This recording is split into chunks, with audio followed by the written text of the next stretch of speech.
네, 안녕하세요. 저는 오토디큐의 총괄과 그리고 팀 A 발표를 맡은 엄수원입니다.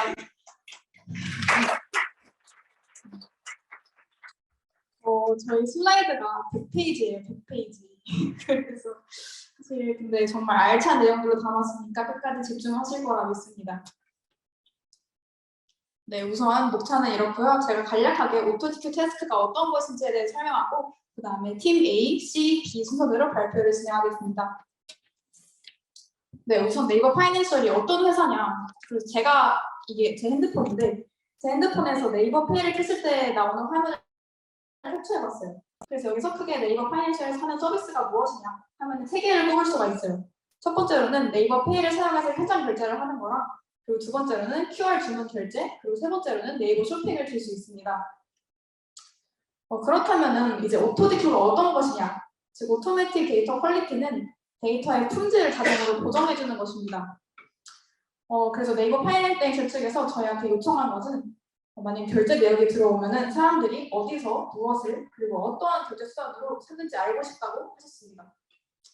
아래는 예시인데 만약 결제 내역에 막 이마트 24시 고양 시청점, 선결제 공유, 카카오페이가 들어온다면 저희가 만든 모델들을 통과해서 결국에는 이렇게 이마트 24, 고양시청, 카카오페이 이러한 형태로 내보내고 싶다고 요청하셨습니다. 네, 그래서 저희가 이제 태스크를 크게 세 가지로 나눠 하는데요. 첫 번째 태스크로는 결제 데이터가 들어오면은 필요 없는 정보는 지우고 필요한 정보만 남기는 전처리 과정입니다. 그리고 태스크 두 번째는 잘린 결제 내역 데이터, 즉 카카오페이 점점이 들어와도 이것을 온전한 명칭, 즉 카카오페이로 유추하는 것입니다. 그리고 태스크 세 번째로는 다른 의미를 가진 상호명을 하나로 통일해주는 거예요. 즉 만약에 배달의 민족, 용가와 현관들이 들어온다면 이것을 배달의 민족으로 통일해주고 그리고 SKT, SK텔레콤이 들어오면 이것을 SKT로 통일해주는 과정입니다. 그럼 다음으로 저희 세 팀이 공통적으로 진행한 과정에 대해서 설명해드릴게요. 저희가 되게 노가다로 2주 동안 데이터 라벨링 작업을 진행했는데 이걸 왜 했냐? 우선 우리가 받은 데이터를 보자면은 저희가 300만 개의 그 멀천 네임과 멀천 네임 디크 데이터를 받았어요. 근데 얘가 문자가 너무너무 많았어요. 왜냐하면 아래 보시다시피 이것은 이렇게 롯데 프리미엄 아울렛 파주점 카카오 프렌즈인데 단순히 카카오가 들어갔다는 이유만으로 카카오페이로 라벨링 되어 있는 것을 확인할 수 있습니다. 그리고 아래는 사실 하이마트랑 뉴욕버거인데 그냥 이마트가 들어가 있는 이유로 이마트로 되어 있습니다. 그래서 저희가 이것을 다시 라벨링하기로 결정했어요. 이걸 어떻게 하냐? 우리가 필요한 정보들을 우리가 직접 라벨링하자. 그래서 여기서 우리가 사람들이 돈을 어디서 썼냐, 그리고 어느 결제수단을 이용했냐, 그리고 어느 매장에서 돈을 썼냐 이렇게 세 가지 정보를 포함해서 다시 라벨링을 하기로 결정했어요.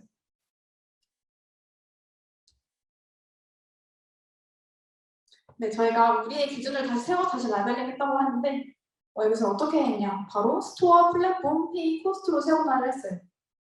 스토어는 하나의 점포 개념으로 실제 상품을 생산 혹은 판매하는 곳입니다. 즉 이마트24, 다이소, 피자헛 등이 있고 플랫폼은 여러 판매업체들이 입점되어 있는 곳이나 온라인 플랫폼이에요.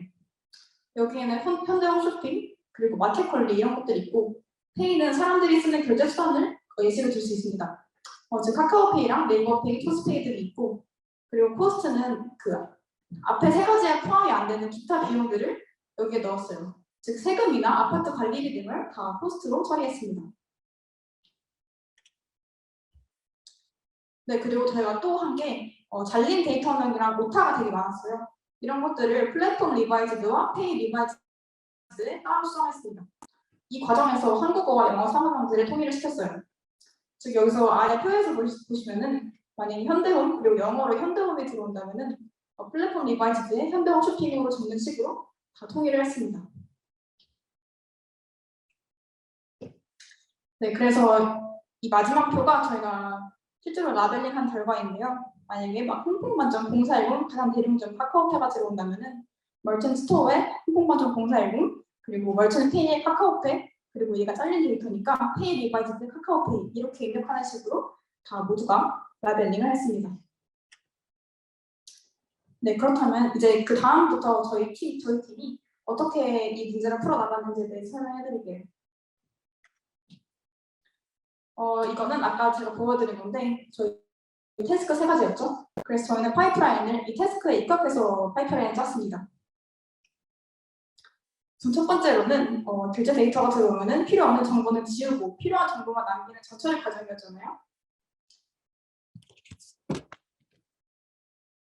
네, 여기에 2가지 접근법이 있는데 첫 번째로는 바로 이제 필요 없는 정보를 지우는 방식이고 두 번째로는 우리가 필요한 정보를 뽑아내는 방식이에요. 네, 저희는 여기서 이 아래의 접근법을 사용했는데 왜냐하면 이것은 기존에 있는 NLP 태스크를 활용할 수 있습니다. 바로 객체명 인식이라는 태스크인데요. 이것은 뒤에 더 자세히 설명을 해드리겠습니다.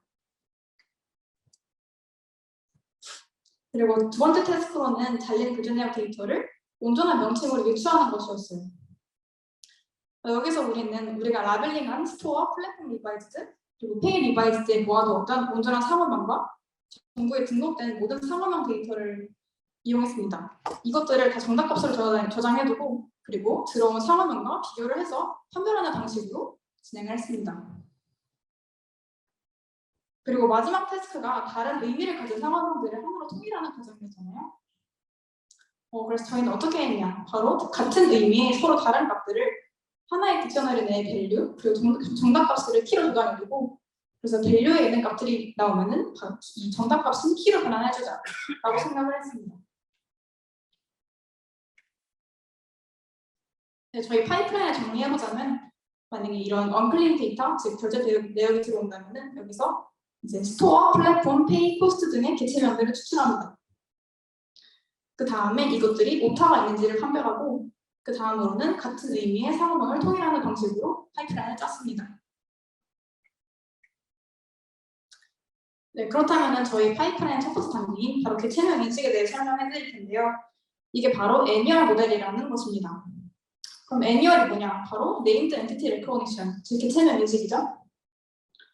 아마 다 아실 텐데 우리가 흔히 아는 그 포스 태깅, 즉 품사 태깅도 이 애니얼 모델의 한 종류입니다.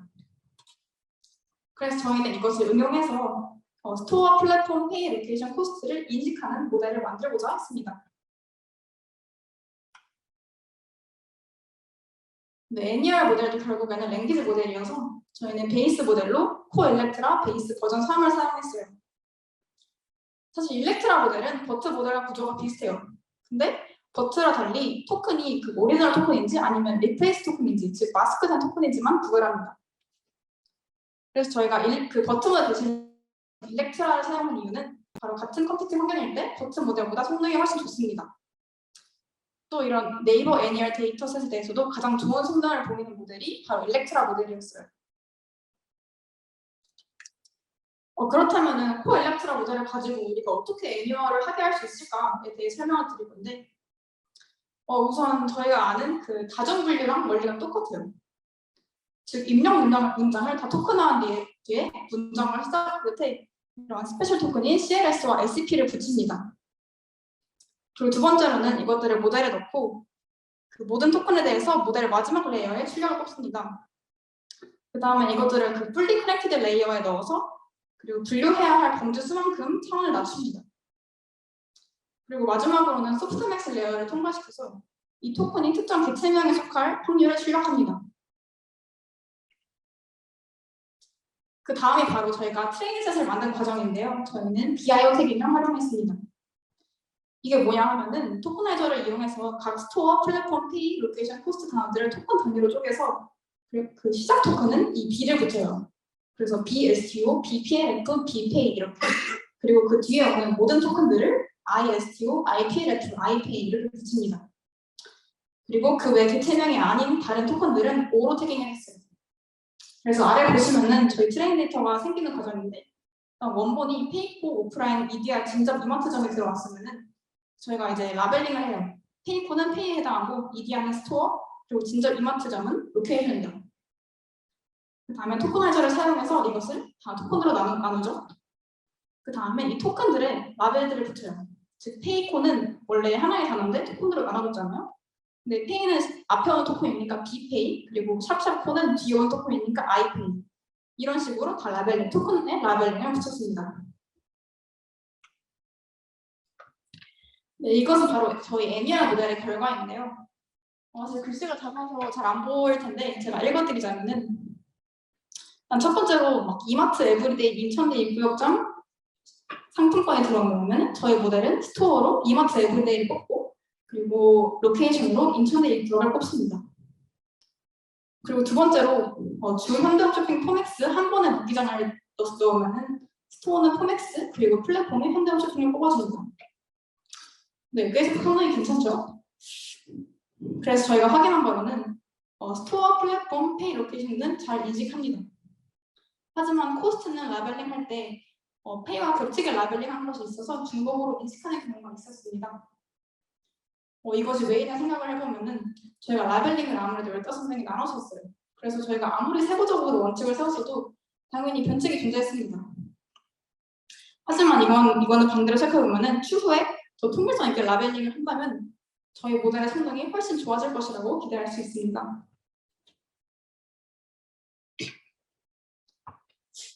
네, 바로 다음 단계인 오타 정제인데요.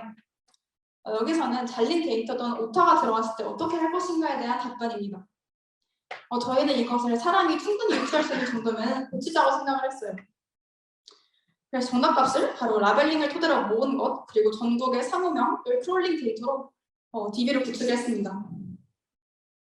그래서 만약에 사무명이 들어온다면은 저희가 이제 정답값과 일치하는지를 판별하는데 이것을 어떻게 하냐? 바로 그 유사도를 사용합니다.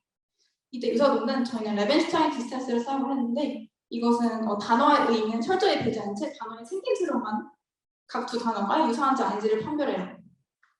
그래서 만약에 저희가 모은 정답값과 일치한다면 유사도가 1이겠죠? 바로 이것은 오타가 아니라 진짜 사무명이라고 판별할 수 있고 만약에 정답값과 일치하지 않아요. 유사도가 1보다 낮겠죠? 그럼 여기서 또 저희가 두 단계를 나눴어요. 그러니까 만약 유사도가 어떤 임의의 기준값, 저는 0.7로 했는데 0.7과 1 사이면은 이것은 기존 상호명의 오타이거나 잘린 데이터다라고 생각을 해서 그래서 이거를 원래 인풋보다 길이가 길거나 같은 단어 중에서 유사도가 높은 값을 출력해요. 즉 정답값을 출력을 하겠죠. 근데 만약 유사도가 0.7보다 낮아요. 그러면 이거를 저희는 얘는 오타가 아니라 새로운 상호명이라고 생각을 했어요. 그래서 이거를 바로 정답값 리스트에 다시 추가하는 방식으로 진행을 했습니다. 그래서 결과를 보시면은 제가 일부러 오타를 해서 현대보험 성질제 켈빈을 넣었어요. 그러면 일단 NER 모델을 통과해서 스토어로는 켈빈 그리고 플랫폼으로는 현대보험을 뽑아줍니다. 그 다음에 퀄리티드 스토어에 넣으면은 얘가 켈빈 클라인 그리고 현대홈쇼핑을 뽑아줍니다. 그래서 저희가 발견한 게 바로 정답값에 저장되어 있는 상호명들을 모두 고쳐줍니다. 하지만 관건이 새로운 상호명으로 판단하고 이 정답값에 추가하는 유사도 기준을 어떻게 정할지가 관건이었어요. 네, 마지막 단계는 바로 상호명을 통일하는 단계인데 이건 사실 저희가 되게 간편하게 진행을 했어요. 어쩌면 되게 맨파워를 많이 썼죠. 저희는 그냥 라벨링 데이터를 기반으로 키랑 밸류의 디셔널을 구축했어요. 그래서 밸류에는 이렇게 AK 플라자가 있으면 만약에 AK 인터넷 쇼핑몰, AK 플라자, 뭐 한글로 된 AK 플라자 등을 다 밸류 값으로 저장해두고 이것을 우리가 반환하고 싶은 정답값을 키에 넣었어요. 그래서 만약에 밸류에 속하는 상호명이 들어오면은 이 키 값으로 통일을 해주자라고 생각을 했습니다. 네, 마지막 서머리로는 저희 파이프라인이 가진 강점을 생각을 해보았는데요. 저희 파이프라인이 굉장히 직관적이에요. 그래서 첫 번째로 위즈 보수가 용이합니다. 왜냐하면 새로운 상호명을 그냥 저희 DB에 등록해주기만 한다면 성능이 보장됩니다. 그리고 파이프라인이 직관적이기 때문에 오류가 어디에서 발생했는지 명확하게 확인이 가능합니다. 또한 컴퓨팅 리소스의 효율성도 있는데 저희는 학습하는 데 비용이 상대적으로 굉장히 적게 들었어요. 마지막으로 한계와 보완점에 대해서 얘기하겠습니다. 우선 NER 모델의 한계로는 여러 사람이 라벨링을 진행하다 보니 라벨링 과정에서 부정확성이 발생했어요. 그래서 저희 생각해본 보완점은 만약에 양질의 방대한 데이터가 있다면 성능을 보장할 수 있고 그리고 다양한 유형의 데이터에 대해 대응할 수 있게 또 데이터 어그멘테이션을 진행하는 것까지 고려해 볼 수 있습니다. 그리고 오타 정제에 대해서는 한계가 저희가 국내 교재를 가정하고 국내 상호명, 국내 플랫폼, 그리고 국내 교재 수단만 전자값을 조정을 해뒀어요. 하지만 만약에 네이버페이가 정말 잘 돼서 해외까지 진출한다면은 해외 상황까지 비교 조정해준다면은 저희 모델을 쓸 수 있을 것 같습니다. 네, A팀 발표는 여기까지 하겠습니다.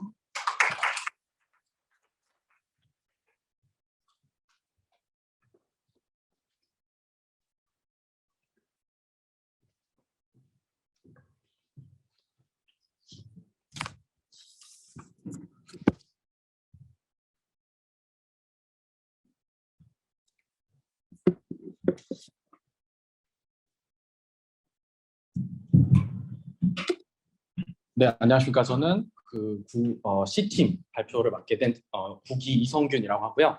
오늘 저희도 분량이 상당히 많기 때문에 저희는 원리 같은 경우는 PPT를 많이 참조를 해주시고 저희 팀만의 시행착오가 무엇이었는지 그리고 장단점 그리고 독창적인 부분들을 좀 위주로 말씀을 드리도록 하겠습니다. 대부분의 태스크는 앞에 A팀에서 말씀해 주신 거랑 거의 다 비슷하고 전처리 과정도 저희도 똑같이 다 했습니다. 근데 구분되는 지점이 있다면 우선은 A팀은 토크나이저를 해서 단어를 다 쪼갠 다음에 오타 정제를 하고 그리고 모델을 적용해가지고 단어를 배정해서 태깅을 했다라면은 저희는 우선은 오타 정제를 먼저 하고 잘린 단어들을 복원한 다음에 토크나이저 이용해서 구분하고 태깅하는 것으로 우선은 가닥을 잡았습니다. 근데 저희도 아직 확실하게 모델을 만들었다기보다는 각각의 단계별로 성능을 확인한 상태고 아직 모델로 하나로 합쳐지지 않은 상태이기 때문에 전반적인 성능을 보고서 나중에 결정이 될 것 같습니다. 우선은 오타 정제와 잘린 문자를 복원하는 데 있어서 두 가지 방법을 시도해 봤는데요. 첫 번째로는 사전을 만들어서 교조한다. 오타가 생긴 단어, 원래 잘 쓰여진 단어들을 비교해가지고 오타를 교정하는 방법이 있을 것이고, 그다음에 두 번째로는 모델을 사용해가지고 오타가 아니라 이제 정타가 등장하는 단어들이 어떻게 예측이 되는지를 시도를 했습니다. 사전을 만들어서 대조하는 방법은 두 가지가 있었는데, 먼저 심스펠이라는 패키지를 사용해서 편집거리라는 개념을 사용해서 사전을 만드는 방법, 그리고 두 번째로 소이 NLP라는 응집 확률 표를 만들어가지고 사전식 대조를 하는 방법, 두 가지 시도를 했고요. 그 다음에 모델 활용해가지고 하는 것은 첫 번째로 캐릭터 RNN이라는 모델을 활용해서 다음 음절을 예측하는 방법이고, 두 번째는 기본적인 섹투색 모델 또는 코바트 모델을 활용해가지고 노이즈를 포함한 단어를 학습시켜서 오타에서 정타를 뽑아내는 방법을 시도해봤습니다. 그 다음에 이제 오타 정제를 다 하고 나면은 토크나이저 활용을 하는데 저희 같은 경우는 우선 들어오는 상호명들이 다 고유명사들이고 기존에 있는 단어들이 되게 구분이 안 되는 부분들이 많아서 기존에 이미 만들어진 토크나이저를 활용하기보다는 저희가 직접 만든 토크나이저나 학습을 시켜서 새로 토크나이저를 만드는 방식으로 적용을 해봤습니다. 그래서 첫 번째로 소이 NLP 패키지에서 비지도 학습 방법으로 토크나이저를 새로 만드는 방법이 있었고, 그리고 두 번째로 저희가 규크나이저라고 이름 붙였던 규원이 형이 만들어준 BP 토크나이저를 활용을 해봤습니다. 그래서 단어들을 추출한 다음에 이제 마지막으로 모델 파인 튜닝을 해가지고 결과물을 내는 것인데, 이제 첫 번째로 규칙을 저희가 만들 때 A팀에서는 BIO 태깅을 활용했지만 저희는 두 가지 규칙을 더 추가해가지고 세분화해서 규칙을 만들어서 태깅하는 방법이 있었고, 그리고 두 번째는 바트 모델의 어텐션 스코어 계산을 해가지고 할당을 하는 방법이 있었습니다. 네, 그러면 각각의 모델들의 장단점이 어떻게 됐고 원리들이 어땠는지를 일단은 짚어드리도록 하겠습니다. 먼저 심스펠 패키지를 활용해서 사전 학습 알고리즘을 하는 경우는 편집거리에 대한 원리는 PPT를 참조해 주시면 감사하겠습니다. 편집거리들을 단계적으로 늘려가면서 변형을 가해가지고 새로운 문자들을 생성해서 그것들이 사전에 있는지 없는지 판단해서 오타를 고치는 방식이었습니다. 근데 이 심스펠 패키지가 문제점이 한국어 사전도 있긴 하지만 애초에 한국어는 의문 단위로 인식을 하고 영어는 알파벳 단위로 인식을 하다 보니까 심스펠 패키지에서 영어에 좀 더 특화된 인식이 보여져서 한국어는 조금 인식이 좀 어려운 부분이 있었습니다. 그래서 아예 심스펠 패키지 자체를 우리 태스크에 맞게 커스터마이징을 해보자 해가지고 의문 하나하나를 한 글자씩 인식하도록 만들어 봤습니다. 그런데 이 사전 자체가 단어랑 빈도수가 쌍으로 사전이 들어가는데 우리가 학습시킨 데이터에는 빈도수가 없다 보니까 이 사전을 애초에 만들기가 좀 어려웠던 것이죠. 그래서 구하는 방법은 빈도수를 아예 다 통일시켜 버리면 그냥 단어들과 빈도수가 쌍으로 들어가는 사전이 아예 생겨버리겠다라고 해서 그렇게 만들었고 실제로 성능이 좋은 것으로 나타났습니다. 그래서 네, 그 부분들이 이제 앞쪽에서 지금 살펴보는 것들인데요. 우선 이 부분의 이 프린시플 패키지링 USB의 장점은 상당히 원리가 직관적이고 그리고 사전에 단어가 있으면 무조건 그 효과가 확실하게 보장이 된다는 점이 있었는데 이제 단점은 뭐 여러분들 아시다시피 사전이 잘 구축이 되면 좋지만 사전에 없는 단어들은 애초에 파악하기 어렵다. 그리고 편집 거리가 길어지면 이 모델이 탐지하기가 어려워지고 사전 자체에 오류가 있으면 역시 교정 효과가 떨어진다는 장점이 있었습니다. 네, 그 다음에 저희가 시도했던 것은 그 응집 확률 표를 활용해가지고 오타를 정제하는 방법이었는데요. 응집 확률 같은 경우는 조건부 확률의 기하 평균 정도로 생각을 해주시면 됩니다. 그게 그래서 요거가 그 이 패키지에서 아예 이 응집 확률이랑 뭐 브랜치 엔트로피 같은 통계량을 아예 계산을 한 다음에 그걸로 사전을 만들어서 입력받은 것과 이 사전과 비교를 해가지고 그 문자를 제시하는 방법이었습니다. 그래서 여기서 저희가 그 사전을 만들 때 아예 전국의 모든 상호명과 관련된 인허가 정보를 다 학습을 시켜서 응집 확률을 계산을 했고 그걸로 딕셔너리 형태의 점수표를 계산해가지고 비교를 하는 방식이었습니다. 그런데 이것도 마찬가지로 앞서 소개해드린 것처럼 사전이 잘 만들어지면 오타가 잘 정제가 되지만 사전 그 트레이닝을 시키는 데이터셋에 단어가 없으면 역시 이 모델도 잡아내기가 좀 어렵습니다. 물론 앞 모델처럼 원리가 상당히 직관적이기 때문에 이해가 좀 더 쉽고 그 데이터셋만 좋다면은 효과가 확실히 보장이 되는 부분이 있었습니다. 네, 그래서 이렇게 해가지고 오타를 정제하고 잘린 문자를 보관하는 그 사전 학습 방식이 있었고, 그리고 두 번째로 모델을 활용해가지고 탐지하는 부분이 있었는데요.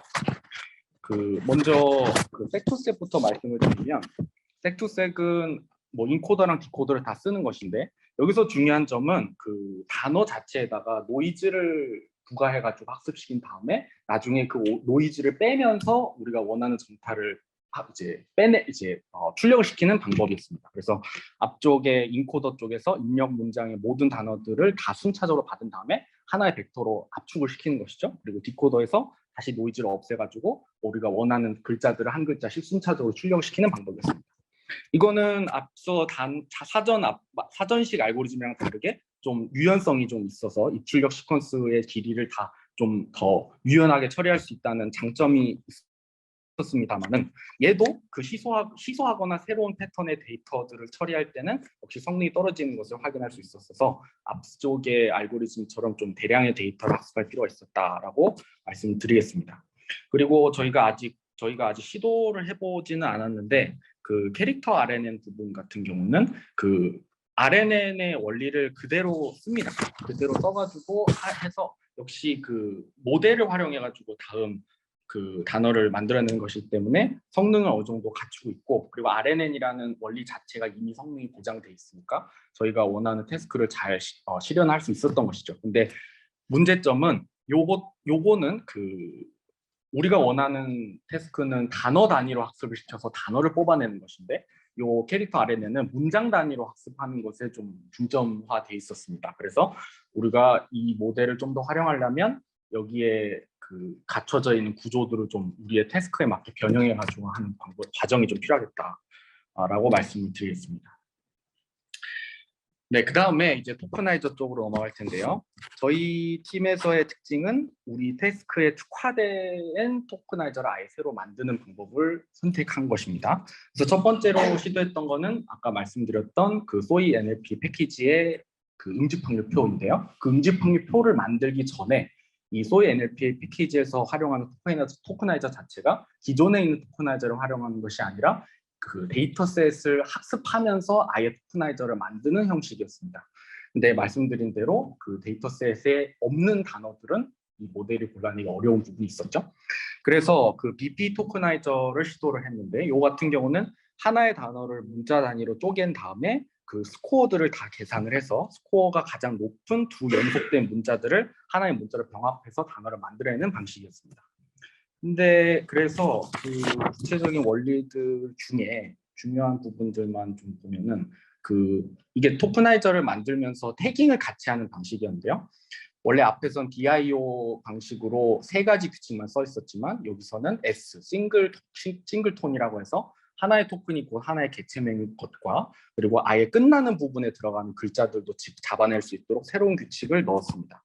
그렇게 했을 때 장점은 우선은 그 단어마다 기호를 다 매겼기 때문에 그 기호들을 융합해서 토크나이저를 적용해가지고 스코어를 계산할 수 있다. 그렇게 되면 가장 높은 두 연속 문자들을 병합하는 게 좀 더 편리해지는 것 같았습니다. 그래서 이렇게 되면은 뒤쪽에서 여기서도 나오지만 태깅하는 것뿐만 아니라 이 토크나이저에서 만들어 놓은 정보를 가지고 아예 잘린 결제 정보까지 처리할 수 있다는 장점이 있었습니다. 스코어를 계산하는 부분이랑 뭐 잘린 문자를 어떻게 보관하는지는 PPT에 설명해놨으니까 참조를 해주시면 감사하겠습니다. 그 다음에 마지막으로 그 버트 파인 튜닝 부분을 좀 볼 텐데요. 트랜스포머의 인코더만을 활용해가지고 마지막 이제 스토어랑 플랫폼이랑 페이를 할당하는 부분이었는데 멀티헤드 어텐션을 썼기 때문에 각각의 그 문장 안에 있는 모든 관계들을 고려해서 앞뒤 문맥을 추론해가지고 얘는 스토어다, 얘는 플랫폼이다 이렇게 배정을 하는 방식이었습니다. 애초에 언어 모델 자체가 소규모로 작동하기가 어려우니까 아예 저희는 프리트레인드 모델을 활용해가지고 마지막에 마무리하는 게 낫다라고 판단했고요. 그런데 이제 원래는 GPT를 써보려고 많은 시도를 했는데 GPT 자체가 한쪽 방향으로만 추론을 하는 거다 보니까 생성에는 유능한데 저희가 원하는 태스크에는 좀 안 맞는 경향이 있었습니다. 근데 반대로 버트는 단어 문맥을 좀 잘 추론하는 부분이 있고 그리고 이게 스토어인지 플랫폼인지 의미 파악을 하는데 좀 더 적합한 부분이 있어서 바트를 사용하게 되었습니다. 바트의 장점은 뭐 토크 클래시피케이션에 상당히 성능이 좋았고요. 그리고 기존 자연어에 대한 그 사전 학습이 다 잘 돼 있으니까 파인 튜닝을 한 다음에 되게 좋은 성능을 낼 수 있었습니다.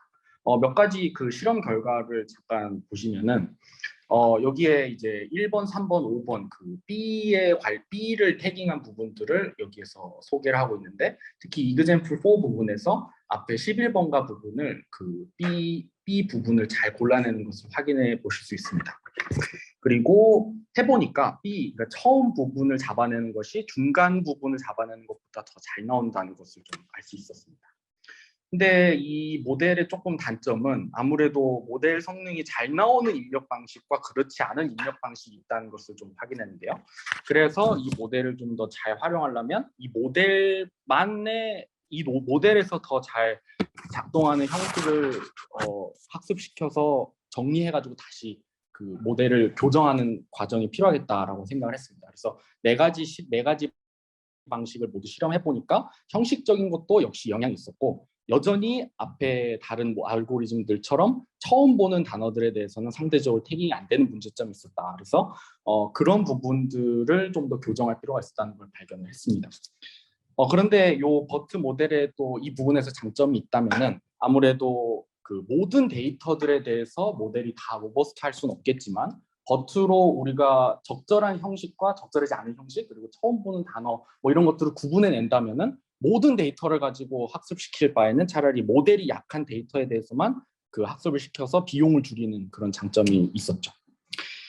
그래서 여기까지 해서 저희가 전반적으로 시도를 해봤고 뭐 결론적으로 저희는 모델이 어떻게 하면 모든 상황에서도 로버스트하게 적용이 될 수 있느냐를 목적을 가지고 시도를 했는데 정확성을 높이고자 한다면 유연성이 떨어지고 정확성이 낮추고자 한다면 유연성이 높아지는 그런 결과가 있었어서 아직 모든 모델로 다 정리를 하진 못했지만 저희가 시도한 것들을 좀 더 해보면서 성능을 좀 파악해보고 그리고 어떻게 순서를 짜맞췄을 때 성능이 더 잘 나올지 파악을 해서 나중에 네이버 측에 전달을 할 생각입니다. 네, C팀 발표는 여기까지 하겠습니다. 감사합니다.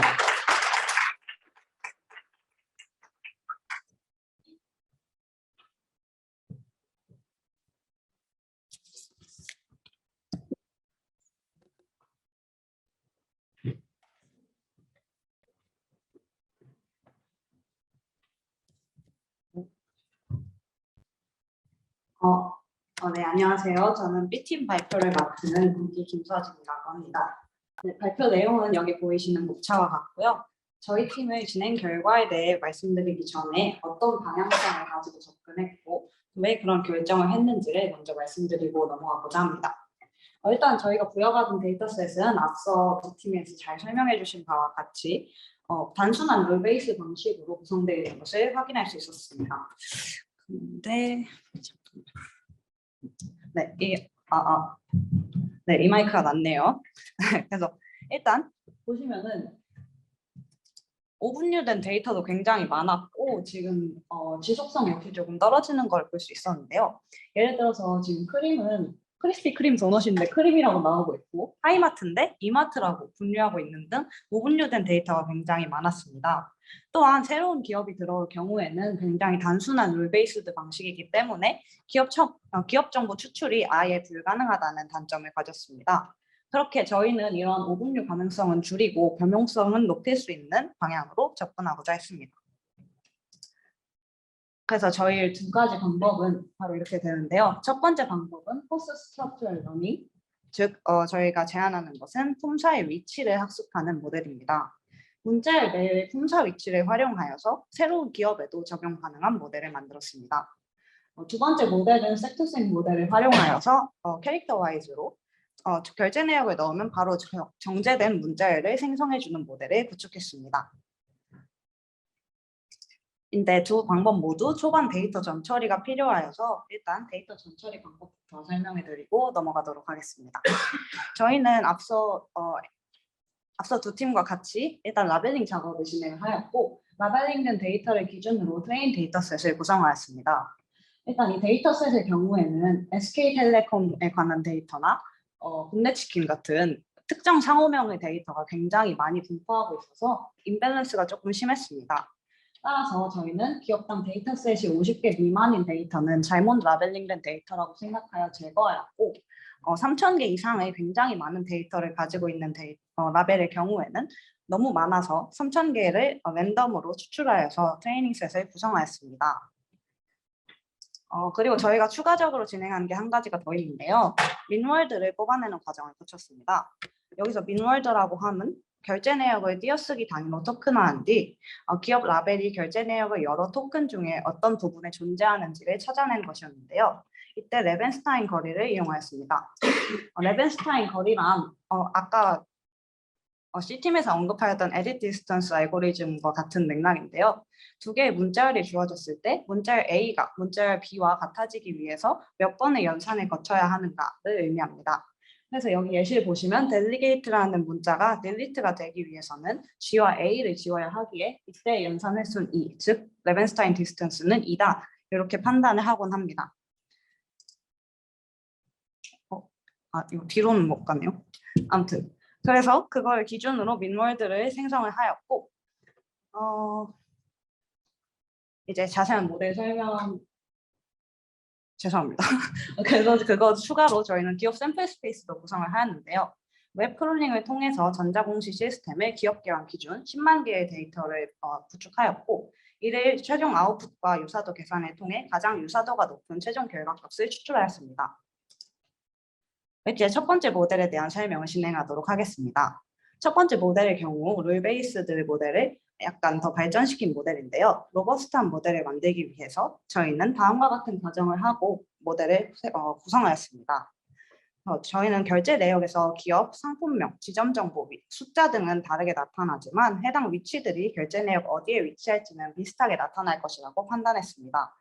예를 들어서 여기 네이버페이 메가시티 4,000지점이라는 데이터와 네이버페이의 B 롯데리아 하나로점이라는 데이터는 굉장히 다른 데이터이지만 위치 정보는 비슷하게 나타나는 것을 확인할 수 있습니다.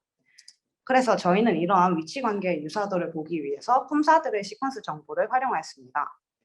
예시로 저희가 보여드린 데이터 중에서 카카오페이 마키미네 잡화점이라는 데이터는 품사 시퀀스로 반환하면 옆의 결과를 보여드릴 수가 있고 네이버페이 도미노 피자 과자점 역시도 이렇게 반환이 되는데 여기서 SN, SY, NNP 이런 게 굉장히 비슷한 순서로 나타나는 것을 확인하실 수 있습니다. 그래서 저희는 세 단계를 거쳐서 모델을 완성하였는데 먼저 트레인 데이터셋을 기준으로 포스트태깅을 진행했습니다. 20만 개의 트레인셋에서 포스트태깅을 진행하였을 때 39,000개 가량의 유니크 포스 시퀀스를 찾아낼 수 있었습니다. 다음으로는 이제 새로운 결제 내역이 들어왔을 때 이 유니크한 시퀀스들과 무엇이 가장 유사하게 나타나는가, 즉 가장 가까운 거리를 가지는 포스 시퀀스가 무엇인가를 찾아내는 과정을 거쳤습니다. 이렇게 찾아낸 시퀀스 두 개의 경우 품사의 이 위치 정보가 비슷할 것이라고 가정하였기에 같은 위치에 기업명이 존재할 것이라고 생각하고 해당 위치에 해당하는 단어를 추출하였습니다. 예시로 살펴보면은 이렇게 저희가 태깅을 진행한 것이고, 새로운 데이터로 네이버페이, 도미노 피자 가자점이 들어왔을 때 가장 비슷한 시퀀스를 아래와 같이 찾을 수 있었습니다. 이때 네이버페이와 카카오페이가 같은 자리에 위치하고 도미노 피자 가자점과 마키미네 적화점이라는 데이터가 같은 위치에 위치하기에 새로운 인풋에서는 네이버페이와 도미노 피자 가자점을 반환할 수 있었습니다. 실제 데이터로 예시를 하나 더 보여드리자면 현대홈쇼핑, 아디다스, 여성 모조 이런 데이터가 들어왔을 때 아디다스가 NNG로 포스 태깅이 되었고, 가장 비슷한 시퀀스에서 NNG의 자리를 찾았을 때 락포트라는 단어가 도출이 되었기에 락포트를 실제 결과로 반환하는 과정을 거쳤습니다. 이러한 저희 모델은 기존 방식에서는 특정 키워드를 찾는 방식으로 진행을 하여서 새로운 키워드가 들어왔을 때는 추출이 어렵다라는 단점이 있었는데, 결제 내역의 포스 시퀀스를 통해 위치 정보를 학습함으로써 로버스트한 활용 가능성을 얻을 수 있었습니다. 다만 새로운 결제 내역의 형식이 들어온다면 아직 러닝되지 않은 부분이기 때문에 데이터를 반환하기 어렵다라는 단점이 있었고, 또한 포스 시퀀스 디스턴스, 아까 말씀드렸던 레벤스타인 디스턴스가 너무 크다면 맨파워를 통해 조금 다시 확인을 해줘야 하는 과정이 필요하기에 이것의 한계점으로 말씀드릴 수 있겠습니다. 즉 기존 방법보다는 적용 가능성이 넓지만 정확도의 측면에서는 약간 떨어지는 부분이 있다고 말씀드릴 수 있겠습니다. 그래서 저희는 해당 모델의 고도화를 위해서 현재는 추가적인 러닝 방식이 사용되어 있지 않아서 새로운 데이터가 들어올 경우에는 저희가 군집화 방법론을 활용해서 유동적으로 학습할 수 있도록 고도화를 진행해 볼 예정입니다. 네, 이제 두 번째 모델에 대한 설명인데요. 모델의 전체 구조는 이 그림과 같습니다. 저희의 가정은 이제 내역을 한번 넣었으면은 바로 어떤 단어가 나올지를 한 번에 유출하는 모델을 만드는 것이었는데요. 네, 먼저 캐릭터 기반 인베딩을 진행하고 두 개의 섹터색 모델을 활용하여서 최종 결과로 4개의 데이터를 가지는 튜플을 반환하고자 했습니다. 일단 저희가 왜 캐릭터 와이즈 모델을 사용하는지 먼저 말씀드리도록 하겠습니다. 저희가 가지고 있는 텍스트가 굉장히 짧기 때문에 문장 전체에서 단어의 의미를 파악하는 단어 기준 모델을 사용하기에는 맥락이 없다는 특징이 있었습니다. 그래서 저희는 캐릭터 기반 인베딩을 생각을 했는데요. 캐릭터 기반 인베딩의 경우 문맥의 의미를 반영하지는 못하지만 문자 간의 연관성을 학습해서 단어를 만드는 데에는 더 나은 성능을 보입니다. 따라서 저희는 캐릭터 기반의 모델을 구축하였습니다. 그리고 저희가 두 개의 모델을 병렬적인 구조로 사용을 했는데요. 여기서 병렬적인 구조란 앞서 말씀드렸던 스토어, 페이, 플랫폼, 호스트 4개의 라벨에 대해 각각 다른 시퀀스 모델을 활용했다는 말입니다. 저희가 섹터색을 2개를 활용하는 이유는 저희가 첫 번째 섹터색에서는 민월드를 학습을 시키고 두 번째 섹터색에서는 그 민월드를 정제하는 과정을 거치는데요. 민월드만 한 번에 뽑아내려고 노력할 경우에는 여기 보시는 예시처럼 복지 포인트 어쩌고저쩌고 뭐 지마켓 이런 식으로 나온 데이터에서 민월드가 지마라고 뽑히는데 사실 저희가 필요한 단어는 지마켓이잖아요. 그래서 이런 교정하는 모델을 추가적으로 활용하는 과정이 필요했습니다. 또한 병렬적으로 사용한 이유는 결제 내역의 4가지 라벨에 대해 한 번에 학습을 진행할 경우에는 모델이 라벨을 구별하지 못하거나 정확하게 정답을 찾지 못하는 그런 문제점이 있었습니다. 따라서 저희는 병렬적으로 각각의 라벨에 대해서 처리를 진행했습니다. 그래서 첫 번째 섹터색 모델을 이제 트레인을 진행을 할 텐데요. 저희 첫 번째 모델은 결제 내역 데이터를 넣었을 때 인월드를 추출하는 모델이었습니다. 예를 들어서 카카오페이, 컨버스 코리아라는 데이터가 들어왔을 때 아웃풋으로는 카카오페라는 거를 뱉어내기도 했고 그 다음으로는 두 번째 섹터색 모델을 트레이닝을 했는데요. 이 모델은 민월드에서 기업명을 추출하는 모델이었습니다. 그래서 카카오페이라는 단어가 들어온다면 카카오페이를 아웃풋으로 내뱉게 되는 것이죠. 그래서 이 데이터의 경우에는 페이와 스토어는 존재했지만 플랫폼과 포스트는 존재하지 않았기에 카카오페이 그리고 컨버스 코리아를 추출하고 나머지는 논값을 반환하는 것을 확인하실 수 있습니다. 이렇게 트레인한 결과가 이렇게 accuracy 표를 확인하실 수가 있는데 저희의 트레이닝 accuracy는 첫 번째 모델과 두 번째 모델 이렇게 나눠서 확인할 수 있었고 페이와 포스트 같은 경우에는 라벨의 종류가 네이버 페이, 카카오 페이 등의 두 가지 라벨이거나 포스트는 뭐 지방세 입금, 아파트 관리비 같은 라벨의 개수가 적었기에 1단계에서는 잘 하는데 2단계의 스펠링 체킹 과정에서 문제가 생기는 경우가 많았습니다. 반대로 플랫폼의 경우에는 사실상 라벨의 개수는 적었는데 이상한 민월드가 뽑혔던 경우가 많아서 정확도가 떨어지는 것을 볼 수 있었습니다.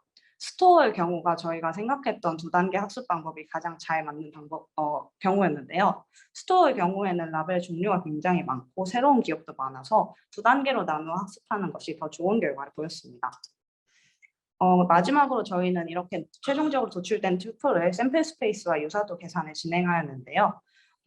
페이스, 플랫폼, 스토어, 코스트 값들에 대해 각각 샘플 스페이스 내 기업과 유사도를 계산하고 가장 높은 유사도를 보인 기업을 그 데이터의 최종 기업 결과로 선정하여서 해당 데이터를 네이버 라벨과 비교하여 가지고 일치 비율을 측정했습니다. 그 일치 비율은 여기 보시는 바와 같고 굉장히 좀 결과가 잘 나와가지고 만족스러웠어요. 네, 그러고 어쨌든 레벤스타인 거리로 계산하였을 때 카카오페이와 컨버스 코리아가 뽑히고 코사인 유사도, 저가드 유사도 모두 그런 결과를 얻을 수 있었습니다.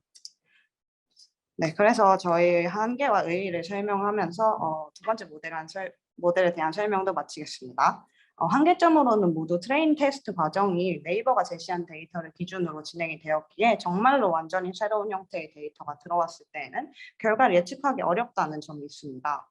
또한 블랙박스 특성으로 인하여 어떤 방식으로 문자열이 추출되는 것인지 알 수 없었고 문자열 간의 관계를 배우고 하나의 문자가 들어오면 다음 문자를 추출하는 방식으로 진행되기 때문에 첫 번째 문자가 잘못 나왔으면 뒤에까지 다 틀릴 가능성이 높았습니다.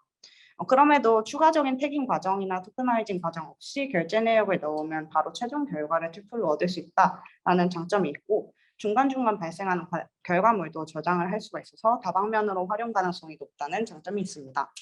또한 인풋과 아웃풋을 변경하여 학습을 시킨다면 현재는 결제 내역 기준으로 모델이 구성이 되어 있지만 다른 주소 데이터 등이 들어왔을 때는 그 주소를 학습하는 등 여러 가지 방식으로 새롭게 배울 수 있는 범용적인 모델로서의 가능성이 충분합니다. 추가적으로 저희는 이 모델 고도화 작업을 진행하고자 하는데요.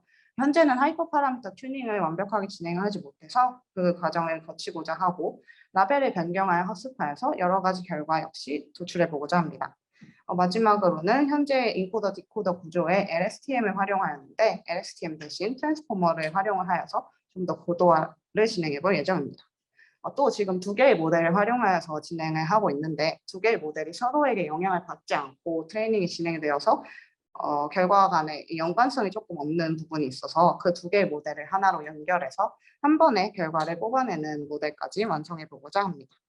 이상 두 번째 모델에 대한 설명도 마치겠고 그래서 저희 전체 내용의 서머리만 말씀드리자면 일단 현재 룰베이스 방법으로는 85개 이외의 다른 기업에 대해서는 범용적으로 적용하기 어렵다라는 단점이 있었기에 저희는 로버스트한 모델을 만들고자 하였고 이를 위해 첫 번째 방법으로 포스 스트럭처럴 러닝을 두 번째 방법으로는 캐릭터와이즈 섹터색 모델을 활용하였습니다. 첫 번째 모델에서는 비슷한 포스 시퀀스를 가지는 결제 내역을 찾고 기업이 있는 위치를 유추하고자 했고 두 번째 모델에서는 결제 내역 데이터에서 문자 간의 연관성을 통해 기업명 단어를 만들어내고자 했습니다. 이렇게 두 가지 방법을 적용을 해봤을 때 약간 결과가 다르게 나왔기 때문에 첫 번째 모델에서 위치를 통한 학습을 통해서 민월드 대신에 조금 더 정확한 결과를 뽑아낸 뒤에 그 결과를 기준으로 재학습을 시켜서 조금 더 나은 결과를 완성할 수 있을 것이라고 생각합니다. 예, 지금까지 발표를 들어주셔서 정말 감사합니다.